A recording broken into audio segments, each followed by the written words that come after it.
Hello friends, welcome to the Traders Library, India's first and biggest library on stock market. Stock market course for beginners के 11वें part में आपका स्वागत है। तो Google पर reverse CAGR calculator search करने के बाद आपको रिवर्स सीएजीआर कैलकुलेटर की कुछ वेबसाइट्स मिल जाएगी।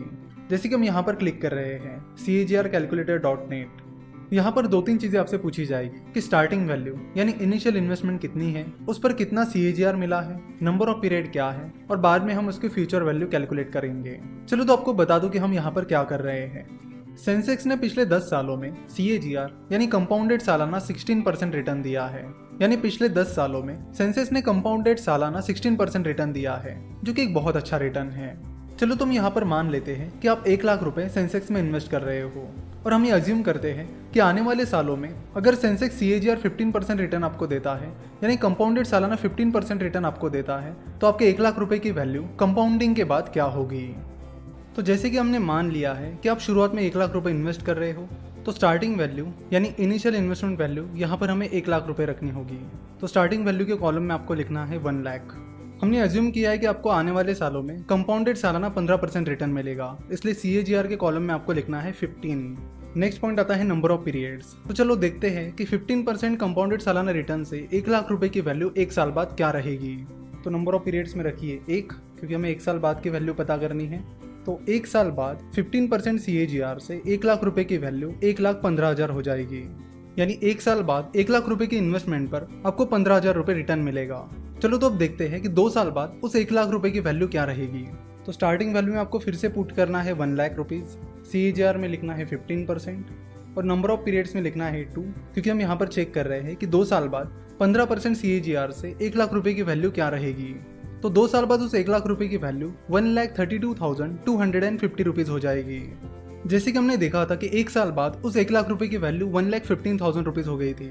तो दूसरे साल बाद आपको उस 1 लाख रुपए पर भी 15% रिटर्न मिला, और पहले साल का जो रिटर्न मिला था जो कि 15,000 था, उस पर भी आपको 15% रिटर्न मिला। यानी पहले साल बाद आपको जो रिटर्न मिला उस पर भी आपको 15% रिटर्न मिला है, यानी आपको रिटर्न पर रिटर्न मिला है।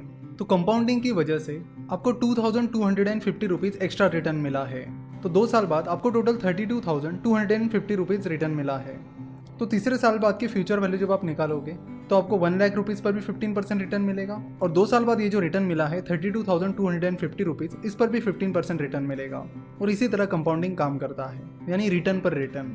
यानी पहले आप जो पैसा इन्वेस्ट करते हो उसका रिटर्न भी आपको मिलता है, और इनिशियल अमाउंट पर ये जो रिटर्न मिला है उस रिटर्न पर भी आपको रिटर्न मिलता है, और यही कंपाउंडिंग की ब्यूटी है। तो इसी तरह आप आने वाले सालों की फ्यूचर वैल्यू निकालोगे तो 28 साल बाद आपके 1 लाख रुपए की इनिशियल इन्वेस्टमेंट 50 लाख हो जाएगी। यानी आपके 1 लाख रुपए की इन्वेस्टमेंट 15% सीएजीआर रिटर्न से 28 साल बाद 50 लाख रुपए हो जाएगी।